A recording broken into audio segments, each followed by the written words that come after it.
ಬೆಳಗಾವಿಯಲ್ಲಿ ವಿಧಾನಸಭಾ ಚಳಿಗಾಲದ ಅಧಿವೇಶನ ಆರಂಭವಾಗಿದೆ. ಇದೇ ವೇಳೆ ನೂತನವಾಗಿ ಆಯ್ಕೆಯಾದ 3 ಶಾಸಕರು ಪ್ರಮಾಣ ವಚನ ಸ್ವೀಕರಿಸಿದರು. ಸಂಡೂರು ಕ್ಷೇತ್ರದಿಂದ ಶಾಸಕಿಯಾಗಿ ಅನ್ನಪೂರ್ಣ ದೇವರ ಹೆಸರಲ್ಲಿ ಪ್ರಮಾಣ ವಚನ ಸ್ವೀಕರಿಸಿದರೆ, ಶಿಗ್ಗಾವಿ ಕ್ಷೇತ್ರದಿಂದ ಯಾಸಿರ್ ಪಠಾಣ್ ತಂದೆ ತಾಯಿ ಹಾಗೂ ಸಂವಿಧಾನದ ಹೆಸರಲ್ಲಿ ಹಾಗೂ ಚನ್ನಪಟ್ಟಣ ಕ್ಷೇತ್ರದಿಂದ ಸಿಪಿ ಯೋಗೇಶ್ವರ್ ದೇವರ ಹೆಸರಲ್ಲಿ ಪ್ರಮಾಣ ವಚನ ಸ್ವೀಕರಿಸಿದರು.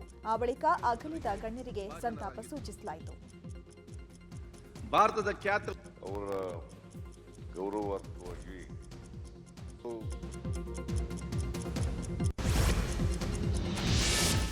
ಬೆಳಗಾವಿ ಅಧಿವೇಶನದ ಮೊದಲ ದಿನವೇ ವಕ್ಫ್ ಕೋಲಾಹಲ ಭುಗಿಲೆದ್ದಿದೆ. ಸದನದಲ್ಲಿ ವಕ್ಫ್ ವಿಚಾರ ಎತ್ತಿದ ವಿಪಕ್ಷ ನಾಯಕ ಆರ್ ಅಶೋಕ್ ವಕ್ಫ್ ಬಗ್ಗೆ ನಿಲುವಳಿ ಸೂಚನೆಯನ್ನ ಕೊಟ್ಟಿದ್ದೇವೆ, ಮೊದಲು ಅದನ್ನ ಚರ್ಚೆ ಮಾಡಲು ಅವಕಾಶವನ್ನ ಕೊಡಿ ಅಂತ ಹೇಳಿದ್ರು. ಈ ವೇಳೆ ಆಡಳಿತ ಪಕ್ಷದ ನಾಯಕರು ಬಿಜೆಪಿ ವಿರುದ್ಧ ಕಿಡಿಕಾರಿದ್ರು. ಉತ್ತರ ಕರ್ನಾಟಕದ ಸಮಸ್ಯೆ ಬಗ್ಗೆ ಮೊದಲು ಚರ್ಚೆ ಮಾಡಿ, ವಕ್ಫ್ ಬಗ್ಗೆ ಆಮೇಲೆ ನೋಡೋಣ ಅಂತ ಹೇಳಿದ್ರು. ಈ ವೇಳೆ ಕೋಲಾಹಲವೇ ಉಂಟಾಯಿತು. ಸದನದ ಬಾವಿಗಿಳಿದ ಬಿಜೆಪಿ ನಾಯಕರು ವಕ್ಫ್ ಬಗ್ಗೆ ಚರ್ಚೆಗೆ ಅವಕಾಶವನ್ನ ನೀಡುವಂತೆ ಆಗ್ರಹಿಸಿ ಪ್ರತಿಭಟನೆಯನ್ನ ಮಾಡಿದ್ರು. ಅಕ್ಕ ಮಹಾದೇವಿ, ಮಾದರ ಚೆನ್ನಯ್ಯ, ಅಂಬಿಗರ ಚೌಡಯ್ಯ, ಸಿದ್ದ ಮಹೇಶ್ವರ, ಮಡಿವಾಳ ಮಾಚಿದೇವ, ದೋಹರ ಕಕ್ಕಯ್ಯ,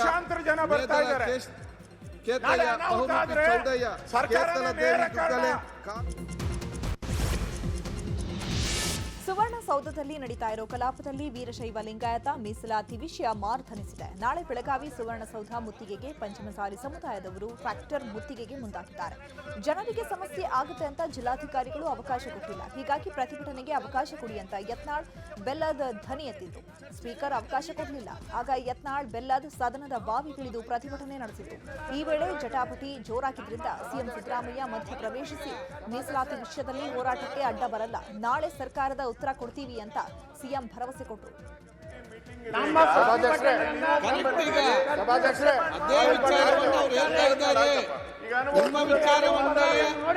ಇಲ್ಲ ಇಲ್ಲ, ಈ ವಿಚಾರ ಬೇರೆ. ಇಲ್ಲಿ ಮುಗಲಕ್ ಆಡಳಿತ ನಡೆದೈತಿ, ಅದ್ರ ಬಗ್ಗೆ ಮಾತಾಡ್ಬೇಕು. ನಾಳೆ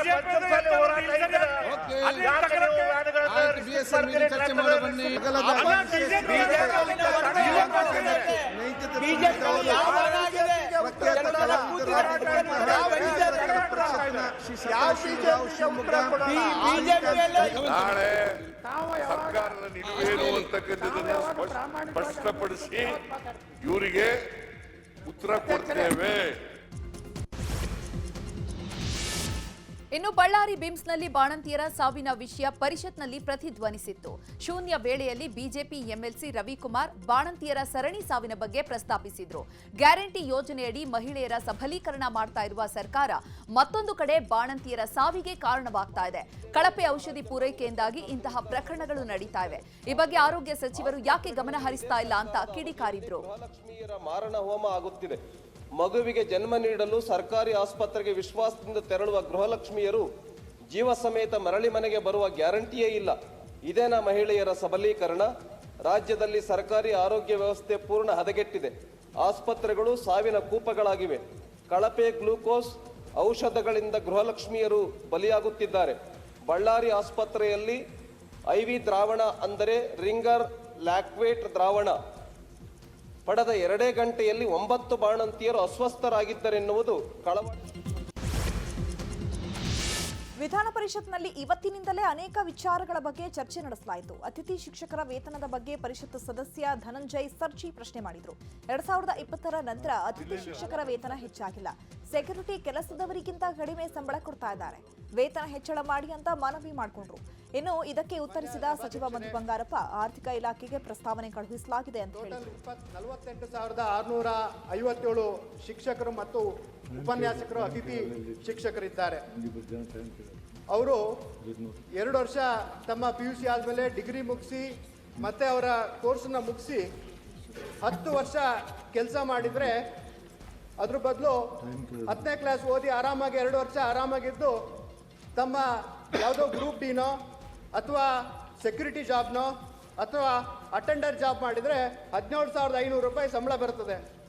10 ವರ್ಷ ಅವರು ಕೆಲಸವನ್ನ ಮಾಡಿದರೆ ಗ್ರೂಪ್ ಡಿ ಆಗಿ ಇನ್ನು ಜೆಡಿಎಸ್ ಸದಸ್ಯ ತಿಪ್ಪೇಸ್ವಾಮಿ ಕಾರ್ಡ್ ಗೊಂದಲದ ಬಗ್ಗೆ ಪ್ರಸ್ತಾಪ ಮಾಡಿದ್ರು. ಪಡಿತರ ಚೀಟಿ ಹಂಚಿಕೆ ಗೊಂದಲ ಆಗಿದೆ. ಇತ್ತೀಚೆಗೆ 25 ಲಕ್ಷಕ್ಕೂ ಹೆಚ್ಚು ಪಡಿತರ ಚೀಟಿ ರದ್ದಾಗಿದೆ. ಇದರಿಂದ ಕೇಂದ್ರ ಸರ್ಕಾರದ ಯೋಜನೆ ಪಡೆಯಲು ಕಷ್ಟವಾಗಿದೆ ಅಂತ ಹೇಳಿದ್ರು.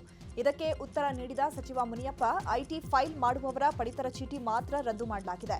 20 ವರ್ಷದ ಬಳಿಕ ಪರಿಷ್ಕರಣೆ ಮಾಡಲಾಗ್ತಾ ಇದೆ. ಕೊಂಚ ಸಮಸ್ಯೆ ಆಗಿದೆ. ಎಲ್ಲರೂ ಪಕ್ಷಾತೀತವಾಗಿ ಸಹಕಾರ ನೀಡಬೇಕು ಅಂತ ಹೇಳಿದ್ರು.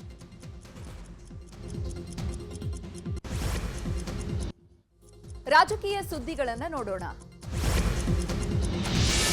ಮುಡಾ ಹಗರಣದಲ್ಲಿ ವಿಪಕ್ಷಗಳು ಸುಖಾಸುಮ್ಮನೆ ರಾಜಕೀಯ ಮಾಡ್ತಾ ಇವೆ ಅಂತ ಸಚಿವ ಭೈರತಿ ಸುರೇಶ್ ಹೇಳಿದ್ದಾರೆ. ಬೆಳಗಾವಿಯಲ್ಲಿ ಮಾತನಾಡಿದ ಸುರೇಶ್, ಕಳೆದ ಬಾರಿಯೇ ಮುಡಾ ವಿಚಾರದ ಬಗ್ಗೆ ಚರ್ಚೆ ಮಾಡಲಾಗಿದೆ. ಆ ಬಗ್ಗೆ ವಿಚಾರಣೆಗೆ ಸಮಿತಿಯನ್ನ ರಚಿಸಲಾಗಿದೆ. ನ್ಯಾಯಾಲಯದಲ್ಲಿ ಈ ಬಗ್ಗೆ ತನಿಖೆ ಕೂಡ ನಡೀತಾ ಇದೆ. ಆದ್ರೂ ಕೂಡ ಬಿಜೆಪಿ ಸುಮ್ಮನೆ ರಾಜಕೀಯ ಮಾಡ್ತಾ ಇದೆ ಅಂತ ಭೈರತಿ ಸುರೇಶ್ ಆರೋಪಿಸಿದ್ದಾರೆ. ಬಗ್ಗೆ ಅಕ್ರಮ ನಡೆದಿದೆ, ಮತ್ತೊಂದು ನಡೆದಿದೆ ಅಂತ ಹೇಳ್ಬಿಟ್ಟು ಕಳೆದ ಸರಿ ಸೆಷನಲ್ಲಿ ಆಪಾದನೆಗಳು ಮಾಡಿದ್ಮೇಲೆ ನಾವು ದೇಸಾಯಿ ಅವರ ರಿಟೈರ್ಡ್ ಜಡ್ಜ್ ಅವರ ನೇತೃತ್ವದಲ್ಲಿ ಕಮಿಟಿ ಮಾಡಿದ್ದೀವಿ. ಅದರ ಜೊತೆಯಲ್ಲಿ ಕೋರ್ಟಲ್ಲಿ ಕೇಸ್ ನಡೀತಾ ಐತೆ. ಇನ್ನೇನು ಮಾಡೋಕ್ಕಾಗ್ತದೆ? ನೇಣು ಹಾಕ್ಕೋಬೇಕಾ ನಾವು? ಹಂಗಾದ್ರೆ ಸುಮ್ಮನೆ ಇವರು BJP-ಯವರು JDS ಅವ್ರಿಗೆ ಬೇರೆ ಮಾಡೋಕ್ಕೆ ಕೆಲಸ ಇಲ್ಲ, ಹೇಳೋಕ್ಕೆ ವಿಚಾರ ಇಲ್ಲ. ರೈತಗಳ ಸಮಸ್ಯೆ ಅಂತಾರೆ. ಉತ್ತರ ಕನ್ನಡ ಶಾಸಕ ಶಿವರಾಮ್ ಹೆಬ್ಬಾರ್ ಹಾಗೂ ಎಸ್ಟಿ ಸೋಮಶೇಖರ್ ವಿರುದ್ಧ ಶಿಸ್ತು ಕ್ರಮಕ್ಕೆ ಬಿಜೆಪಿ ಮುಂದಾಗಿದೆ ಅನ್ನೋ ಮಾತಿಗೆ ಶಾಸಕ STS ಉತ್ತರಿಸಿದ್ದಾರೆ. ನಮ್ಮ ವಿರುದ್ಧ ಶಿಸ್ತು ಕ್ರಮಕ್ಕೆ ಶಿಫಾರಸು ಮಾಡಿದ್ರೆ ನಾವು ಸ್ವಾಗತ ಮಾಡ್ತೀವಿ.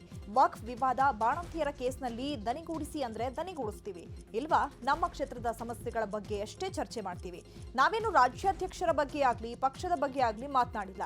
ಇವತ್ತು ಪಾರ್ಟಿಯೊಳಗೆ ಏನಾಗ್ತಾ ಇದೆ ಗೊತ್ತಿಲ್ವಾ? ನಾವೇನ್ ಬೇರೆಯವರಂತೆ ಕದ್ದು ಮುಚ್ಚಿ DKಶಿ ಭೇಟಿ ಮಾಡ್ತಾ ಇಲ್ಲ. ರಾಜಾರೋಷವಾಗಿ ಭೇಟಿ ಆಗ್ತಿದ್ದೇವೆ ಅಂತ BYಗೆ STS ತಿರುಗೇಟನ್ನ ಕೊಟ್ಟರು. ದನಿಗೂಡಿಸಿ ಅಂದರೆ ದನಿಗೂಡಿಸ್ತೀವಿ, ಇಲ್ಲ ಅಂತಂದರೆ ನಾವು ಅಬ್ಸರ್ವ್ ಮಾಡ್ತಾ ಇರ್ತೀವಿ ಅಷ್ಟೇ. ಅವ್ರ ಸಹಾಯ ಕೇಳಿದ್ರೆ ಮಾಡ್ತೀವಿ, ಇಲ್ಲಾಂದರೆ ಅಷ್ಟೇ ತಟಸ್ಥ. ಗುಬ್ಬಿ ಮೇಲೆ ಬ್ರಹ್ಮಾಸ್ತ್ರ ಬಿಡೋಕೆ ಹೊರಟಿದ್ದಾರೆ. ಇಡೀ ರಾಜ್ಯ ನೋಡ್ತಾ ಇದೆ. ಪಕ್ಷಕ್ಕೆ ಏನು ಡ್ಯಾಮೇಜ್ ಮಾಡ್ತಿದ್ದಾರೆ, ಪಕ್ಷದ ಪದಾಧಿಕಾರಿಗಳು ಏನು ಡ್ಯಾಮೇಜ್ ಮಾಡ್ತಿದ್ದಾರೆ, ವಿರೋಧ ಪಕ್ಷದ ನಾಯಕರಿಗೆ ಐಡ್ಸ್ ಇಂಜೆಕ್ಷನ್ ಚುಚ್ಚಬೇಕು ಅಂತಕ್ಕಂಥದ್ದು, ಹೆಣ್ಣು ಮಕ್ಕಳನ್ನ ಇನ್ನೋರ್ವ ಬಿಜೆಪಿ ಶಾಸಕ ಶಿವರಾಮ್ ಹೆಬ್ಬಾರ್ ಬಿಜೆಪಿ ನಾಯಕರ ವಿರುದ್ಧ ಗರಂ ಆಗಿದ್ದಾರೆ. ಒಬ್ಬ ವ್ಯಕ್ತಿಗೆ ನೋಟಿಸ್ ನೀಡದೆ ಕ್ರಮ ಕೈಗೊಳ್ಳೋದಾದ್ರೆ ಹೇಗೆ? ನಮ್ಮಿಂದ ಉತ್ತರ ಪಡೆದುಕೊಳ್ಬೇಕಲ್ವಾ? ನಾವು ಕಾಂಗ್ರೆಸ್ ಸಭೆಗೆ ಹೋಗಿದ್ದೀವಾ? ಕಾಂಗ್ರೆಸ್ ಚಿಹ್ನೆ ನಾವು ಹಾಕೊಂಡಿದ್ದೀವಾ ಅಂತ ಬಿಜೆಪಿ ನಾಯಕರ ವಿರುದ್ಧ ಶಿವರಾಮ್ ಹೆಬ್ಬಾರ್ ಕಿಡಿಕಾರಿದ್ದಾರೆ. ಯಾವುದೇ ಒಬ್ಬ ವ್ಯಕ್ತಿಗೆ ಒಂದು ಪನಿಷ್ಮೆಂಟ್ ಮಾಡುವಾಗ without notice how it is punishment? ಒಂದು ಉತ್ತರ ತೆಗೆದುಕೊಳ್ಬೇಕಲ್ವಾ? ನಾವೇ ಇದಕ್ಕೆ ಹೋಗಿದ್ದೇವಾ? ಕಾಂಗ್ರೆಸ್ ಸಭೆಯಲ್ಲಿ ಇದ್ದೇವಾ? ಏನು ಕಾಂಗ್ರೆಸ್ ಚಿಹ್ನೆ ಹಾಕೊಂಡು ತಿರುಗಿದ್ದೇವಾ? ನಾಳೆ ಬೆಳಗಾವಿಯಲ್ಲಿ 2A ಮೀಸಲಾತಿ ಕುರಿತು ಪಂಚಮಸಾಲಿ ಬೃಹತ್ ಹೋರಾಟ ನಡೆಯಲಿದೆ. ಇದಕ್ಕೆ ಬಿಜೆಪಿ ಬೆಂಬಲ ನೀಡಿದೆ. ನಮ್ಮ ಪಕ್ಷದ ಹಿರಿಯ ಶಾಸಕರು ಜಯ ಮೃತ್ಯುಂಜಯ ಸ್ವಾಮೀಜಿಯನ್ನ ಮಾತನಾಡಿಸಿದ್ದಾರೆ.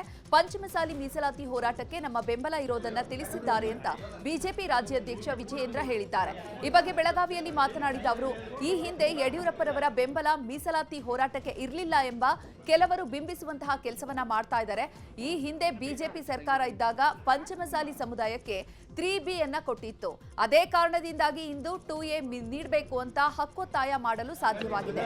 ಯಡಿಯೂರಪ್ಪನವರ ಬೆಂಬಲ ಇರಲಿಲ್ಲ ಅನ್ನೋದು ಸರಿಯಲ್ಲ ಅಂತ ಹೇಳಿದ್ರು. ಬೆಳಗಾವಿ ಜಿಲ್ಲೆಯನ್ನ ಮಹಾರಾಷ್ಟ್ರಕ್ಕೆ ಸೇರಿಸಬೇಕಂತೆ, ಇಲ್ಲದಿದ್ರೆ ಕೇಂದ್ರಾಡಳಿತ ಪ್ರದೇಶವನ್ನಾಗಿ ಘೋಷಿಸಬೇಕಂತೆ. ಹೀಗಂತ ಅಧಿವೇಶನ ಟೈಮ್ನಲ್ಲೇ ಉದ್ಧವ್ ಠಾಕ್ರೆ ಶಿವಸೇನೆ ಕಿತಾಪತಿ ಮಾಡಿದೆ. ಮಹಾರಾಷ್ಟ್ರದಲ್ಲಿ ಮಾತನಾಡಿದ ಆದಿತ್ಯ ಠಾಕ್ರೆ, ಬೆಳಗಾವಿಯಲ್ಲಿ ಮರಾಠಿಗರಿಗೆ ಅನ್ಯಾಯ ಆಗ್ತಾ ಇದೆ. ಅನ್ಯಾಯ ಪ್ರಶ್ನಿಸೋ ಕಾರ್ಯಕರ್ತರಿಗೆ ರಕ್ಷಣೆ ಇಲ್ಲ. ಮಹಾರಾಷ್ಟ್ರದ ಸರ್ಕಾರ ಈ ವಿಚಾರ ಗಮನಿಸ್ತಾ ಇಲ್ಲ. 5 ವರ್ಷಗಳಲ್ಲಿ ಕೊಟ್ಟ ಅನುದಾನ ಸದ್ಬಳಕೆ ಆಗಿಲ್ಲ. ಕರ್ನಾಟಕದಲ್ಲಿ ಯಾವುದೇ ಸರ್ಕಾರ ಅಧಿಕಾರದಲ್ಲಿ ಇರಲಿ, ಮರಾಠರಿಗೆ ಆಗ್ತಾ ಇರುವಂತಹ ಅನ್ಯಾಯವನ್ನ ಸರಿಪಡಿಸಬೇಕು ಅಂತ ಹೇಳಿದರು. ಇನ್ನು ಆದಿತ್ಯ ಠಾಕ್ರೆ ಮಾತಿಗೆ ಶಾಸಕ ಲಕ್ಷ್ಮಣ ಸವದಿ ಕಿಡಿಕಾರಿದ್ದಾರೆ. ಆದಿತ್ಯ ಠಾಕ್ರೆ ಚಿಕ್ಕ ಹುಡುಗ, ಅವನೇನಾದ್ರೂ ಪ್ರಜ್ಞೆಯಿಂದ ಹೇಳಿದ್ರೆ ನಾವು ರಿಯಾಕ್ಟ್ ಮಾಡಬೇಕು.